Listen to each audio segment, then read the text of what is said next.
From translation, ISV International Standard Version. This 7th day of the year. Today we are reading passages Genesis 22 to 24. Genesis chapter 22, verses 1 to 24. After these things, God tested Abraham and said to him, Abraham, and he said, Here I am.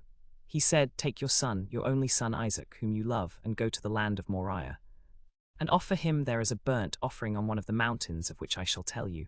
So Abraham rose early in the morning, saddled his donkey, and took 2 of his young men with him, and his son Isaac. He cut the wood for the burnt offering and arose, and went to the place of which God had told him.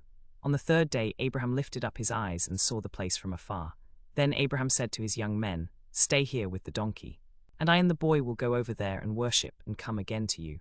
And Abraham took the wood of the burnt offering and laid it on Isaac his son, and he took in his hand the fire and the knife, so they went both of them together. And Isaac said to Abraham his father, My father, and he said, Here I am, my son. He said, Behold the fire and the wood, but where is the lamb for a burnt offering? Abraham said, God will provide for himself the lamb for a burnt offering, my son. So they went both of them together. When they came to the place of which God had told him, Abraham built an altar there, and laid the wood in order, and bound Isaac his son, and laid him on the altar, on top of the wood. Then Abraham reached out his hand, and took the knife to slaughter his son. But the angel of the Lord called to him from heaven and said, Abraham, Abraham. And he said, Here I am. He said, Do not lay your hand on the boy or do anything to him, for now I know that you fear God, seeing you have not withheld your son, your only son, from me. Abraham lifted up his eyes and looked, and behold, behind him a ram, caught in a thicket by his horns. And Abraham went and took the ram, and offered it up as a burnt offering instead of his son. So Abraham called the name of that place, The Lord will provide. As it is said to this day, On the mount of the Lord it shall be provided. And the angel of the Lord called to Abraham a 2nd time from heaven and said, By myself I have sworn, declares the Lord, because you have done this and have not withheld your son, your only son, I will surely bless you, and I will surely multiply your offspring as the stars of heaven, and as the sand that is on the seashore. And your offspring shall possess the gate of his enemies, and in your offspring shall all the nations of the earth be blessed, because you have obeyed my voice. So Abraham returned to his young men, and they arose and went together to Beersheba. And Abraham lived at Beersheba. After these things it was told to Abraham, Behold, Milcah also has borne children to your brother Nahor, Uz his firstborn, Buz his brother, Kemuel the father of Aram, Chesed, Hazo, Pildash, Jidlaph, and Bethuel. Bethuel became the father of Rebekah. These 8 Milcah bore to Nahor, Abraham's brother. And his concubine, whose name was Reumah, bore Tebah, Gaham, Tahash, and Maacah. Genesis chapter 23, verses 1 to 20. Sarah lived 127 years. These were the years of the life of Sarah. Sarah died in Kiriath-arba, that is, Hebron in the land of Canaan, and Abraham went in to mourn for Sarah and to weep for her. Abraham rose up from before his dead and said to the Hittites, I am a sojourner and foreigner among you. Give me property among you for a burying place, that I may bury my dead out of my sight. The Hittites answered Abraham, Hear us, my lord, you are a prince of God among us. Bury your dead in the choicest of our burying places. None of us will withhold from you his burying place to bury your dead. Abraham rose and bowed to the Hittites, the people of the land. And he said to them, If it is your wish that I should bury my dead out of my sight, hear me and entreat for me to Ephron the son of Zohar, that he may give me the cave of Machpelah, which he owns. It is at the end of his field. For the full price let him give it to me among you in the presence of witnesses. Now Ephron was sitting among the Hittites, and Ephron the Hittite answered Abraham in the hearing of the Hittites, of all who went in at the gate of his city, saying, No, my lord, hear me. I give you the field, and I give you the cave that is in it. In the presence of the sons of my people I give it to you. Bury your dead. Then Abraham bowed down before the people of the land. And he said to Ephron in the hearing of the people of the land, But if you will hear me, I give the price of the field, accept it from me, that I may bury my dead there. Ephron answered Abraham, saying to him, My lord, listen to me. A piece of land worth 400 shekels of silver, what is that between you and me? Bury your dead. Abraham agreed with Ephron. And Abraham weighed out for Ephron the silver that he had named in the hearing of the Hittites, 400 shekels of silver, according to the weights current among the merchants.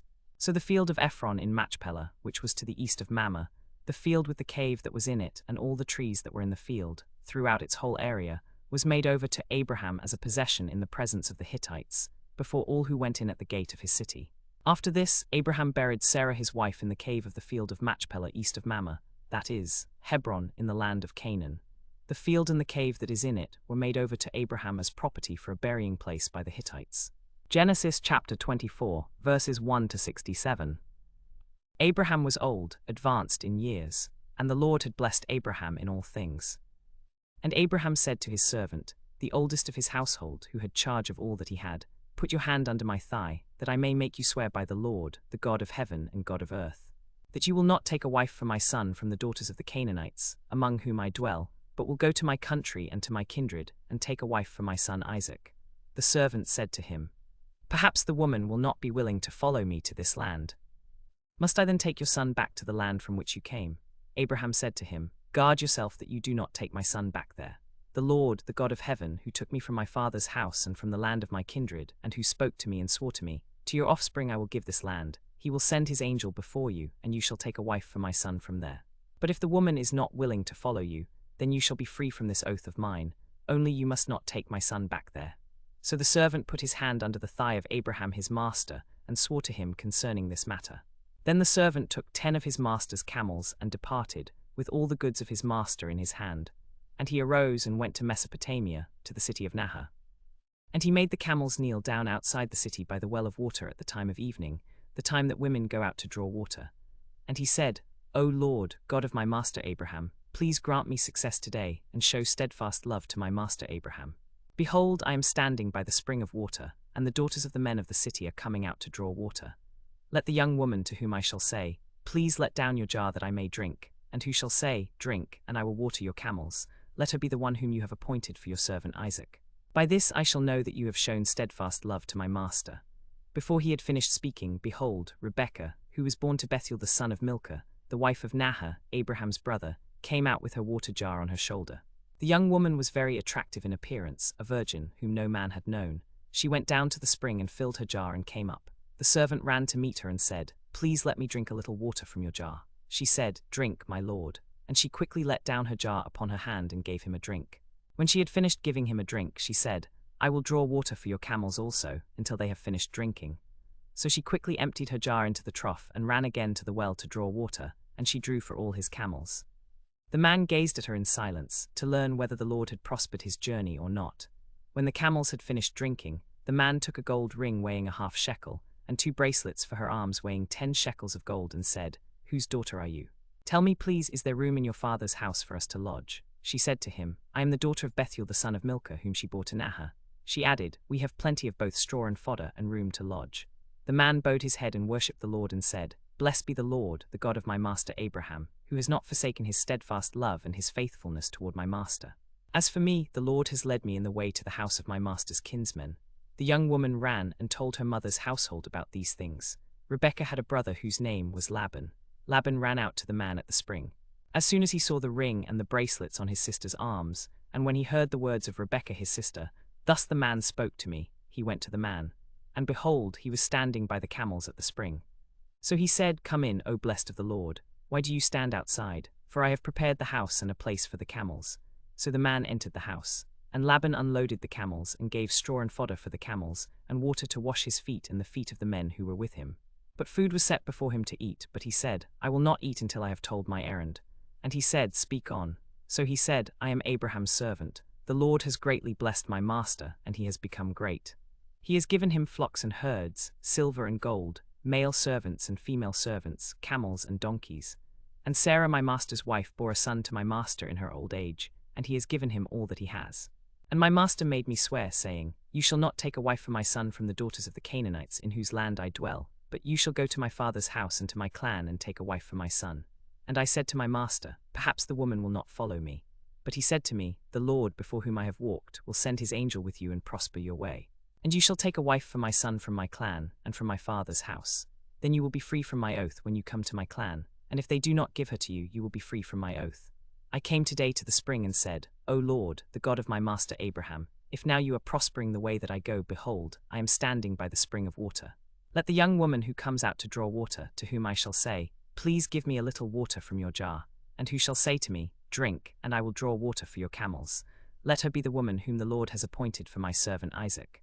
By this I shall know that you have shown steadfast love to my master." Before I had finished speaking in my heart, behold, Rebekah came out, her jar on her shoulder, and went down to the spring and drew water.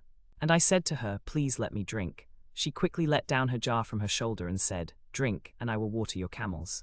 So I drank, and she watered the camels also. Then I asked her and said, Whose daughter are you? And she said, The daughter of Bethuel, Nahor's son, whom Milcah bore to him. So I put the ring on her nose and the bracelets on her arms. And I bowed my head and worshipped the Lord and blessed the Lord, the God of my master Abraham, who had led me by the right way to take the daughter of my master's kinsman for his son.